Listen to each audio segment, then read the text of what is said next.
Solíamos verlo como un gran tiburón blanco gigante y sin cerebro que devoraba todo a su paso, pero ahora los científicos han hecho añicos esa imagen del megalodón.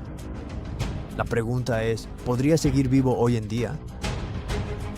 Parece que no era solo un monstruo de fuerza bruta, más bien un depredador altamente eficiente y adaptable. Era mucho más inteligente de lo que pensábamos. Estudios sobre fósiles y dientes de megalodón revelan que no vagaba al azar, sino que tenía una distribución altamente calculada. Los megalodones mapeaban y seguían las rutas migratorias de ballenas antiguas, tratando al océano como un sistema de autopistas interconectadas. Para ellos era más como una cosecha que una cacería. La evidencia fósil también muestra que el megalodón adaptaba su estrategia ofensiva dependiendo de lo que buscaba en ese preciso momento. Cazar ballenas grandes era algo muy distinto a atacar presas pequeñas y ágiles. Estudios termodinámicos recientes sugieren que el megalodón era muy eficiente energéticamente, diseñado para mantener altas velocidades de crucero por los océanos sin agotar sus reservas. Suena como la máquina definitiva para sobrevivir, altamente adaptable y eficiente. Entonces, ¿podría una pequeña población haber sobrevivido hasta hoy en las profundidades inexploradas del océano? Por mucho que nos encante el misterio, la cruda realidad misma del océano nos dice que no es así. ¿Por qué? Podemos suponer que un superdepredador de este tamaño requeriría un suministro de alimento masivo y constante, y aguas costeras bastante cálidas para criar a sus crías. Hoy en día no sería posible ocultar a un animal de esa magnitud. Definitivamente alguien lo notaría. ¿Quién o qué derrotó al megalodón? Ni un depredador mayor, ni la falta de inteligencia, sino nuestro propio planeta, cambios masivos en la Tierra y severos giros climáticos hace unos 3.6 millones de años redibujaron el mapa. Los océanos se enfriaron, convirtiéndose en hielo polar en algunos puntos. Muchas aguas costeras cálidas desaparecieron, impidiendo que los megalodones pudieran criar a sus crías. Al mismo tiempo, ¿cuál era su presa principal? Las ballenas se adaptaron a las temperaturas gélidas y se mudaron a aguas heladas. Los megalodones no pudieron seguir su alimento. En el último capítulo de su historia, su tamaño masivo fue una desventaja fatal. La cadena alimentaria global colapsó. Los megalodones murieron de hambre y pasaron a ser un mito del océano hoy en día.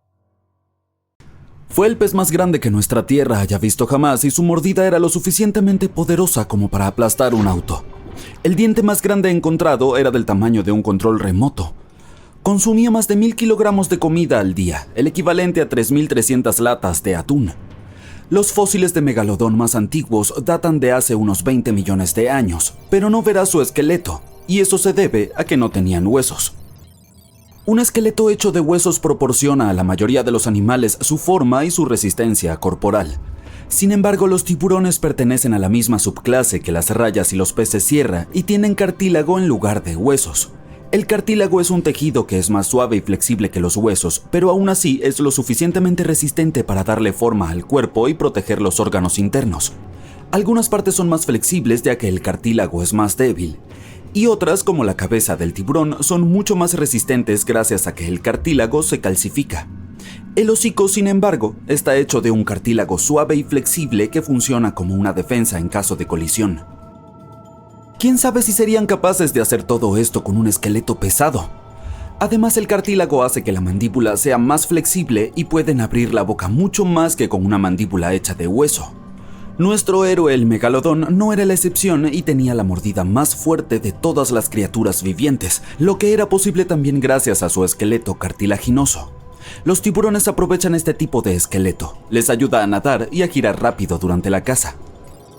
Una desventaja de este tipo de esqueleto es que resultó muy complicado para los científicos determinar el tamaño y la forma del megalodón.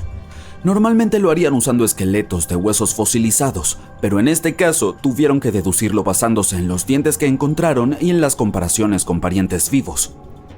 Un modelo 3D de computadora más reciente se basó en parte en escaneos de una columna vertebral preservada descubierta en la década de 1860. El modelo mostró que el megalodón era más grande, más rápido y aún más hambriento de lo que los científicos habían pensado. Un megalodón promedio medía 16 metros de largo y pesaba 10 veces más que un elefante. Algunos tal vez eran aún mucho más grandes. Los científicos todavía no están seguros de cómo el megalodón alcanzó este tamaño. El hecho de que hubiera ejemplares más grandes y más pequeños probablemente tiene que ver con algo llamado regla de Bergman. Esta regla dice que la temperatura del entorno afecta el tamaño del cuerpo del animal porque necesita conservar o disipar el calor. Los megalodones que llegaron a aguas más frías probablemente necesitaban más peso corporal para asegurarse de sobrevivir en bajas temperaturas. Aquellos que vivían en aguas más cálidas tenían que ser más pequeños para no generar demasiado calor. Si los investigadores calcularon bien, el megalodón alcanzaba una velocidad de crucero de más de 5 kilómetros por hora, mucho más que otros tiburones. El gran tiburón blanco que todavía vive puede cubrir una distancia de 11.000 kilómetros sin parar, que son 9 décimas partes del diámetro de la Tierra. Al parecer, el megalodón podría haber ido mucho más lejos. Los megalodones lograron sobrevivir en nuestro planeta durante casi 70 veces el tiempo que los humanos venimos existiendo. Estuvieron vagando por los océanos durante unos 20 millones de años y podrías verlos casi en cualquier lugar, excepto cerca de los polos. Los científicos descubrieron los fósiles más septentrionales en la costa de Dinamarca y los más meridionales en Nueva Zelanda. La razón por la que no se encontraron dientes de megalodón en la Antártida es, seguramente, que se adaptaron solo a las cálidas aguas tropicales y subtropicales. Los más jóvenes solían mantenerse en la orilla, mientras que los adultos totalmente desarrollados preferían las áreas costeras, pero también podían desplazarse con facilidad hacia el mar abierto. Cuando nuestro planeta pasó por un periodo de enfriamiento y sequía global y los mares comenzaron a congelarse hace alrededor de 3,6 millones de años, había cada vez menos espacio para que el megalodón prosperara. Muchas de sus presas, como ballenas pequeñas, focas y tortugas marinas, desaparecieron o se trasladaron a aguas que eran demasiado frías para nuestro héroe. Y al mismo tiempo el número de competidores naturales, como el gran tiburón blanco y las ballenas, aumentó. Esta dinámica cambiante de la cadena alimentaria podría haber sido más peligrosa para el megalodón que el frío del agua del océano. Estamos acostumbrados a verlos en la pantalla grande como monstruos despiadados, pero estos enormes tiburones eran en realidad padres de familia amorosos y atentos. Los científicos descubrieron varias zonas de cría de megalodones en Florida, Maryland, Panamá y frente a la costa de España. Al parecer daban a luz a sus crías en entornos de aguas poco profundas. Luego, los pequeños se quedaban allí bajo el cuidado de los adultos, que los protegían hasta que estuvieran listos para enfrentarse a los depredadores. El poderoso megalodón tenía 276 dientes repartidos en 5 filas en su boca. Al igual que otros tiburones, era rápido para reemplazar sus dientes desgastados o perdidos. Con 4 o 5 filas de dientes, su boca actuaba como una cinta transportadora capaz de hacer crecer los dientes dañados o faltantes. Esto significa que un megalodón adulto probablemente habría cambiado varios miles de dientes a lo largo de su vida. Aunque el gran tiburón blanco a menudo se menciona como el pariente más cercano del megalodón, apenas son primos lejanos. Los antepasados del gran tiburón blanco de hoy existieron al mismo tiempo que el megalodón, pero no eran los mejores amigos e incluso rivalizaban entre sí. El gran tiburón blanco no ganaría en una pelea cara a cara contra un megalodón, pero era un cazador superior gracias a su menor tamaño y a su agilidad para atrapar rápidamente la presa del gigante. Esto dejaba solo a los peces más grandes y a las ballenas para el megalodón, pero sus suministros de comida comenzaron a agotarse a medida que las ballenas nadaban hacia los nuevos mares más frescos.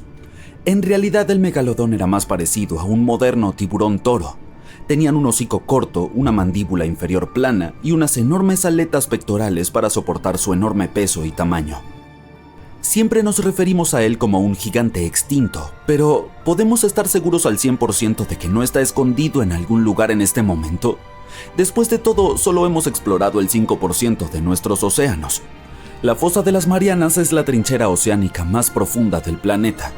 Podría sumergir todo el monte Everest en su parte más profunda y todavía tendrías 1,5 kilómetros de agua por encima. Si 1 o 2 megalodones necesitaran un sitio para esconderse, ese sería el lugar perfecto. Sin embargo, no es el más acogedor para vivir con su agua fría y su oscuridad total.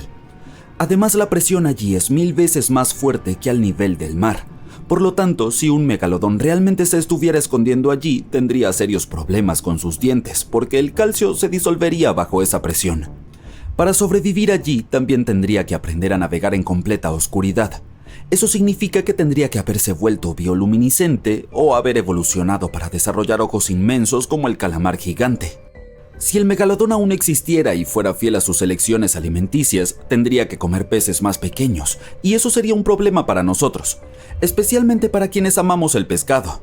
Y como el océano no se está enfriando en estos días, a los megalodones les encantaría su temperatura y prosperarían y se reproducirían más rápido que nunca. Estos gigantes crearían problemas difíciles para los barcos de carga y los cruceros. En caso de que ahora te sientas asustado ante la idea de encontrarte con un megalodón, relájate. La mayoría de los científicos no creen que sea posible debido a su enorme tamaño. La mayoría de los alimentos que les gustaba comer viven en regiones poco profundas y no en el mar abierto. El megalodón tendría que subir a cenar de vez en cuando y es un poco difícil pasar por alto a una criatura tan grande. Los megalodones y los dinosaurios son enormes criaturas prehistóricas para nosotros, pero en realidad nunca coexistieron. Los dinosaurios se extinguieron hace unos 66 millones de años y los megalodones aparecieron un poco más tarde.